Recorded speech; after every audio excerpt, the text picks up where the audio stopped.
السلام علیکم دوستوں، کیسے ہیں؟ سب خیریت سے ہیں؟ آج کی اپنی اس ویڈیو میں میں آپ تمام دوستوں کو تھوڑا بیان کروں گا کہ کسی بھی سلطنت یا ملک میں سقوط ہوتا ہے یا اس ملک کا خاتمہ ہوتا ہے یا وہ تقسیم ہو جاتا ہے تو اس کے 3 مین عوامل ہوتے ہیں۔ اگر آپ سقوط بغداد کو دیکھیں، سقوط اندلس دیکھیں، سلطنت عثمانیہ کا زوال دیکھیں، سقوط ڈھاکہ دیکھیں جو مشرقی پاکستان تھا، تو وہ 3 عوامل جو ہے نا وہ بہت زیادہ بنیاد بنتے ہیں۔ سب سے پہلا جو ہے نا وہ ہے معاشی استحکام، اور دوسرا جو ہے وہ ہے سیاسی استحکام، اور جو تیسرا ہے وہ ہے دفاعی استحکام۔ یہ جو 3 عوامل ہیں نا یہ کسی بھی ملک سلطنت کے اوپر یہ بہت گہرا اثر رکھتے ہیں۔ اور اس وقت جو موجودہ صورتحال ہے پاکستان کے اندر، دیکھیں ہم کسی شخصیت کے بارے میں ہم یہ نہیں کہہ سکتے کہ مثلا وہ آج ٹھیک ہے تو کل پتہ نہیں وہ صحیح ہوگی، یعنی اس شخصیت کا جو سلوگن ہوتا ہے اور اس کا جو موجودہ پریزنٹ جو اس کی سچویشن ہوتی ہے وہ اس کو دیکھنا ہوتا ہے۔ اب عمران خان کا باقی پارٹیوں کے ساتھ یا عمران خان کا پاکستان آرمی کے ساتھ جو مسائل چل رہے ہیں اس میں دیکھیں مجھے ایک چیز کا بہت زیادہ دکھ ہوا، جو ایک آرمی کے جوانوں پہ جب پتھراؤ ہوا۔ دیکھیں یہ جوان جو سرحدوں پہ ہیں، جو بیچارے جانیں قربان کر رہے ہیں، ان کا کیا قصور ہے؟ دیکھیں عوام میں ٹھیک ہے نفرت پیدا ہوئی ہے، رسپیکٹ ختم ہو گئی ہے، تو وہ دیکھیں وہ چند اوپر جو افراد ہیں، آپ مثلا کسی ایک کرپٹ جنرل کی وجہ سے آپ اس پوری آرمی کو رگڑ رہے ہیں، تو یہ بالکل مناسب نہیں ہے۔ دیکھیں یہ اب وہی وقت بھی تھا کہ ہمارے بزرگ کہتے ہیں، بلکہ ہم نے خود دیکھا ہے کہ نیو جہان کا وہ جب لگتا تھا کہ اے پتر ہٹاں تے نہیں وک دے، تو لوگ روتے تھے اور ابھی بھی روتے ہیں کہ یعنی یہ جب بھی کوئی مسئلہ ہوتا ہے تو پاکستان آرمی سے تو ایک محبت تھی، لیکن کیا ہوا یہ ساری خلیج پیدا ہوئی، یہ سارے مسائل ہوئے، اس کی ایک ہسٹری ہے۔ آپ جنرل ضیاء کے دور سے سٹارٹ کریں، بلکہ جنرل ایوب کے دور سے سٹارٹ کریں اور پاکستانی اس چیز کو، اس ہسٹری کو ضرور پڑھیں۔ یہ جو 3 عوامل میں نے آپ کے سامنے ڈسکس کیے ہیں، پاکستان کا جو سیاسی پولیٹیکلی جو انسٹیبلٹی ہے، پولیٹیکلی جو سیاسی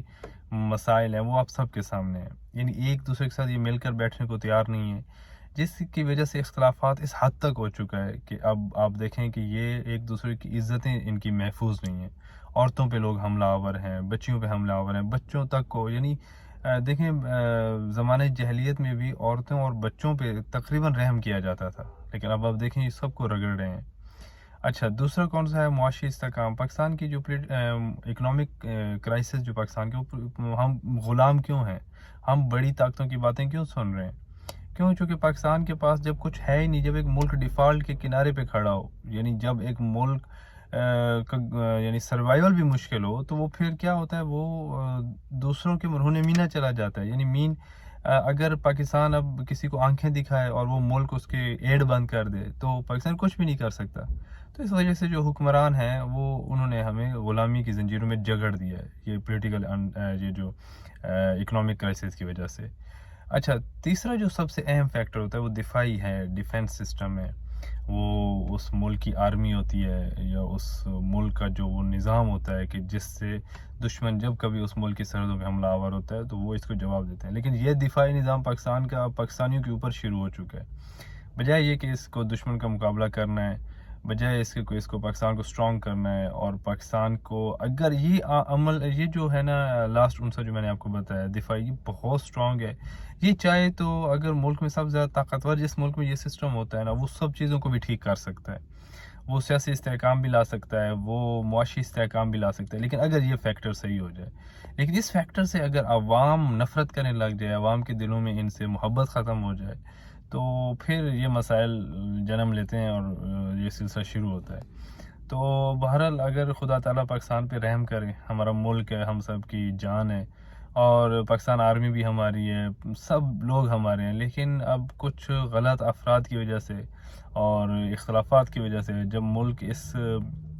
کنارے پہ پہنچ جائے کہ ڈیفالٹ کی خبریں ہیں تو پھر ایک خطرہ ہوتا ہے۔ تو خدا سے یہ دعا ہے کہ خدا تعالیٰ پاکستان کو دن دگنی رات چگنی ترقی دے، اور میرے چینل کو سبسکرائب کیجیے گا، انشاءاللہ اپنے نیکسٹ ولاگ میں ملیں گے۔ السلام علیکم۔